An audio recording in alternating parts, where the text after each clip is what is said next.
E aí pessoal, tudo bem? Professor Jefferson, professor de matemática aqui em Porto Alegre, Rio Grande do Sul, no meu canal Heavy Metal Mática, o canal de matemática mais heavy metal da internet. Dando continuidade ao assunto de probabilidade, hoje com a probabilidade da união entre dois eventos. É um assunto muito interessante dentro das probabilidades que está presente em concursos, vestibular e Enem. Então vamos dar a definição para vocês agora, colocando na tela a definição.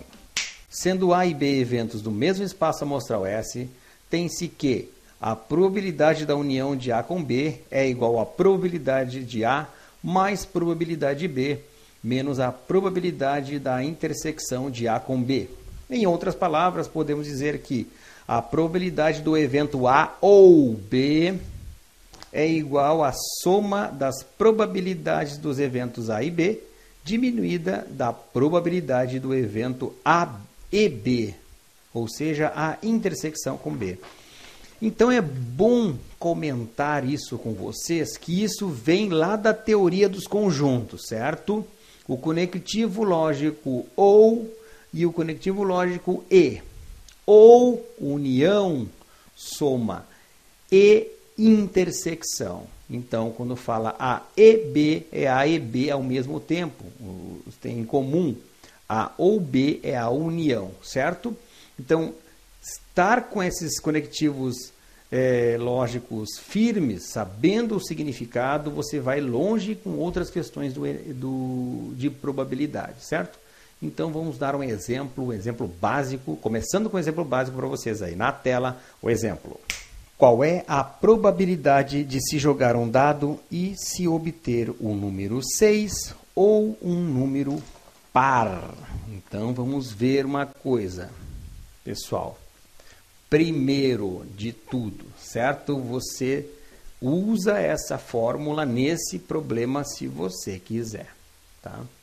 Mas eu vou mostrar que ela é verdadeira, ok? Então, a pergunta é, no lançamento de um dado, qual a probabilidade de cair número 6 ou número par? Então, vamos chamar de NA a probabilidade de cair o número 6. Só existe um número 6, então tenho um aqui. Uma chance. Vou chamar de NB a probabilidade de cair o número par. 2, 4, 6 números pares. Então tenho 3 números pares. Certo?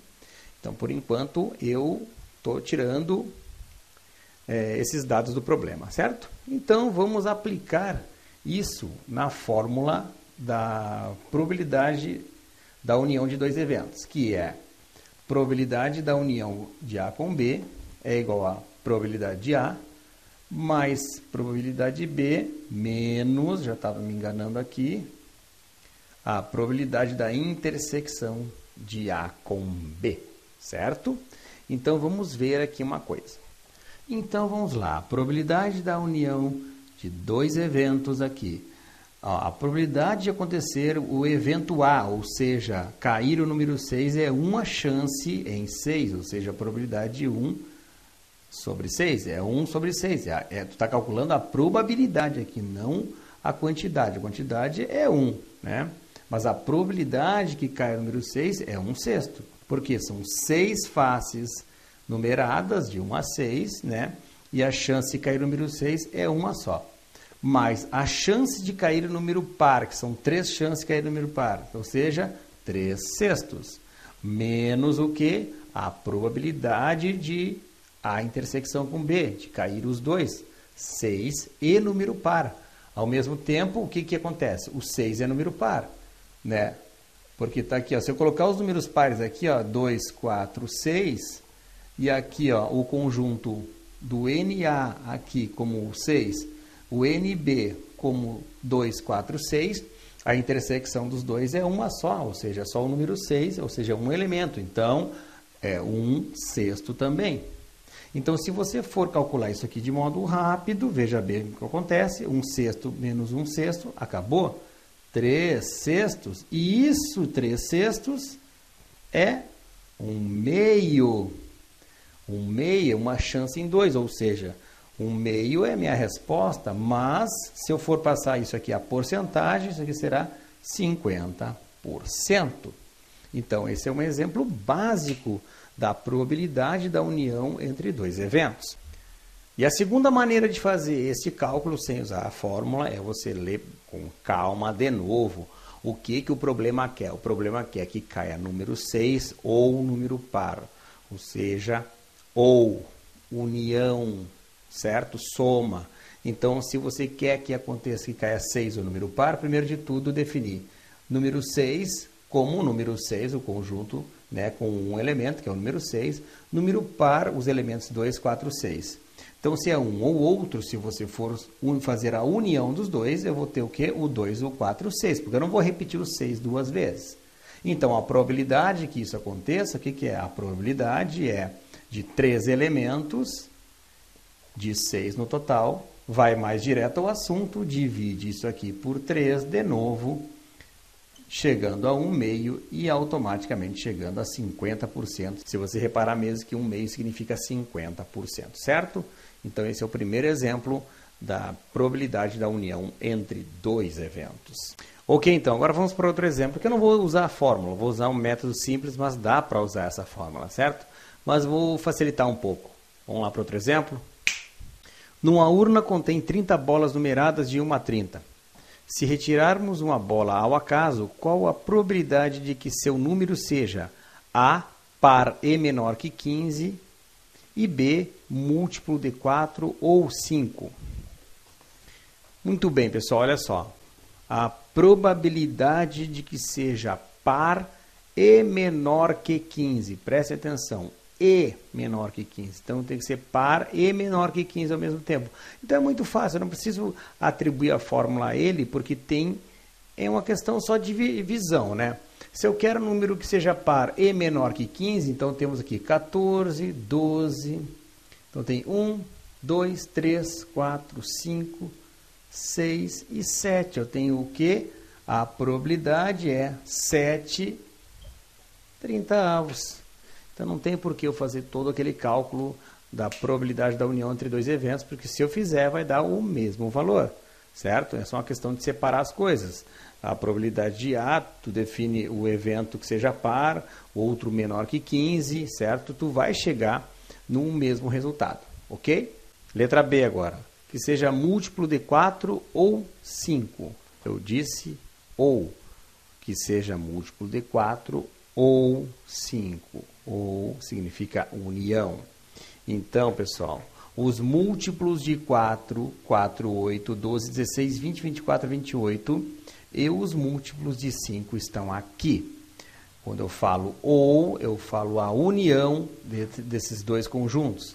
Só que a união tem que tomar cuidado, porque não pode haver repetições. Você não pode repetir o número duas vezes, senão está colocando o número para mais.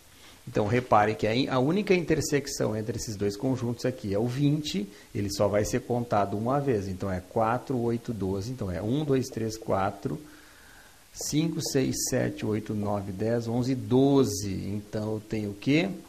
A probabilidade será 12 elementos de 30.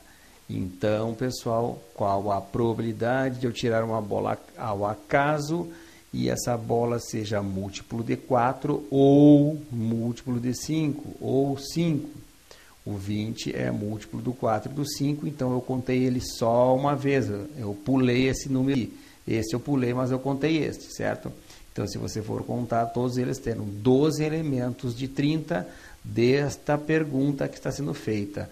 Múltiplos de 4 ou 5. Então, simplificando por 2, aqui, vamos ver se eu chego a um lugar, vai dar 6 quinzeavos. Na verdade, eu posso simplificar mais ainda, por 3 aqui, que vai dar 2 quintos. E 2 quintos eu posso deixar dessa maneira, ou eu vou passar para porcentagem, né, pessoal? 2 quintos porcentagem, se você for analisar bem, esse caso aqui, eu multiplico aqui por 20 e aqui por 20. Então, eu tenho 40 centésimos, ou seja, 40%. 40% de chance de tirar um múltiplo de 4 ou 5. Ok, vamos para mais um exemplo e último. Numa caixa estão 8 peças com pequenos defeitos. 12 com grandes defeitos e 15 perfeitas. Uma peça é retirada ao acaso. Qual a probabilidade que esta peça seja perfeita ou tenha pequenos defeitos? Certo, pessoal?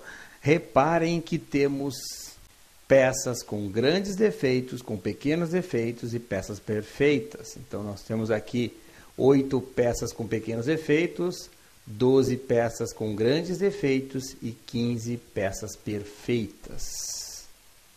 Então, qual é o nosso espaço amostral aqui? 35, certo? Se eu for usar a probabilidade da união entre dois eventos, nós temos aqui 2 eventos em jogo, que são as peças perfeitas ou peças com pequenos defeitos. Então, neste caso, nós temos conjuntos disjuntos, ou seja, onde a intersecção é vazia. Então, sim, em casos desse tipo, onde tem conjuntos disjuntos, no caso A, probabilidade da união entre dois conjuntos, sabendo que eles são disjuntos, é só a probabilidade A mais a probabilidade de B. O nosso espaço amostral é 35. Então, nós temos o que aqui? Nós temos que, chamando o P de A de peças com pequenos defeitos, nós temos 8 peças de 35. Chamando o P de B, o conjunto B, as peças perfeitas são 15 de 35. E se eu for somar, fazer essa união, como diz, peças perfeitas ou pequenos defeitos, eu tenho aqui 23 de 35. 23 35avos, eu não consigo transformar ela numa porcentagem redonda, ou seja, com denominador 100. Não consigo transformar o 35 num denominador 100, isso sem que o numerador vire um número decimal. Então, no caso aqui, ó, o ideal mesmo é a divisão de 23 por 35. Então, essa divisão de 23 por 35 dá 0,6571. 0,6571, passando para porcentagem, multiplicando por 100, 65,71%, certo? Então, eu tenho 65,71% das chances de cair peças com pequenos defeitos ou peças perfeitas. Existe uma outra maneira de fazer. No fundo, é a mesma maneira de fazer, escrito de modo diferente. Por que diferente? Você vai pegar as peças com pequenos defeitos e as peças perfeitas, vai somar 8 mais 15, que tu tem 23, é 23 35avos, que dá o mesmo resultado, pois é a mesma fração anterior. Então, existem maneiras e maneiras de fazer questões que envolvem probabilidade, e você tem que encontrar a maneira que ache melhor, mas essa maneira melhor tem que ser fiel, ok? Eu espero ter ajudado com esse vídeo. Se você gostou desse vídeo, dê um joinha, inscreva-se no meu canal, além de compartilhar o link nas redes sociais. Grande abraço a todos e até a próxima!